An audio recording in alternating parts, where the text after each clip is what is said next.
The Honourable Ruth Dyson. Mr Speaker, can I just commend the comments that Marama Davidson just concluded her contribution on this debate with, particularly in relation to the fact that there is no urgency for this. We have heard that the government found out about this misinterpretation between the way the legislation was written in 1998 and the way it was interpreted subsequently over 18 years. We heard that they discovered that disparity in May last year. May last year. How can it be possible that between May last year and November of this year, there has not been an opportunity for this to be rectified? But wait, it has been. There's a bill before the Select Committee right at this very moment.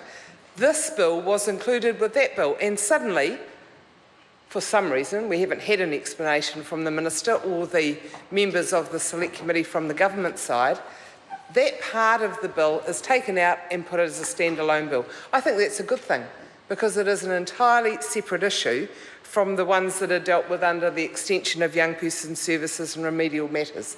So it is good in terms of robust process that those bills are separated, but it's not acceptable for this bill to get rammed through the House under all stages, under urgency, with lightweight contributions from members of the government, writing it off as a technical bill when clearly they don't understand it. The arrogance of first-year MPs is gobsmacking. It's just extraordinary.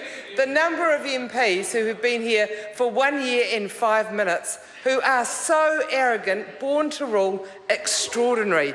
Mr Speaker, this is not an issue on which any party needs to blame another party.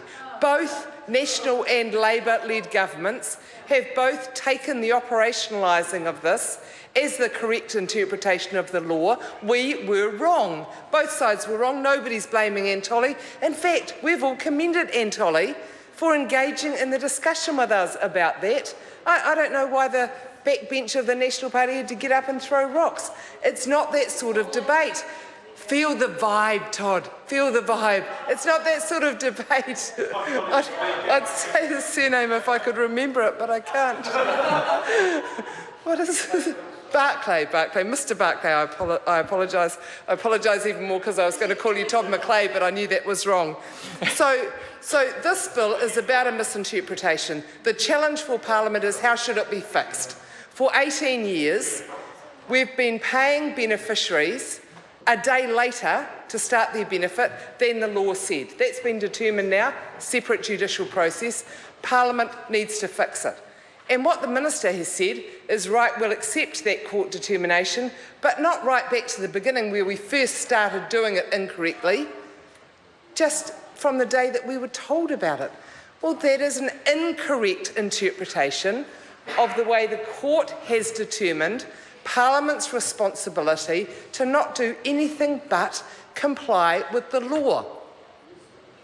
We either change it or we comply with it, but changing it retrospectively is not a correct process, particularly in this situation.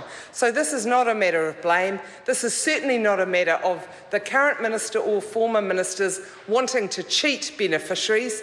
It was just interpreted in a way that has now been determined as wrong. So in our view, people right back to the very start of this, from the day that it was first changed in 1998, right through till now, should be able to say, if they choose, give them a fair period of time, advertise it properly, make sure that everybody knows about it as much as they can, as much as possible, that's fair, and say, if you had a stand-down provision, applied for a benefit, you may have got your benefit a day later than you were legally entitled to.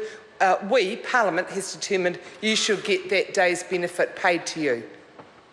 How is that irresponsible? It isn't. How is it anything but fair? It isn't.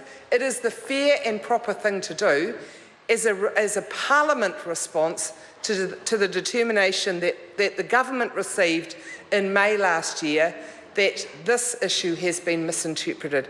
Mr Speaker, I'd really commend the government to relook at their response. I think this is an opportunity for us to get it right.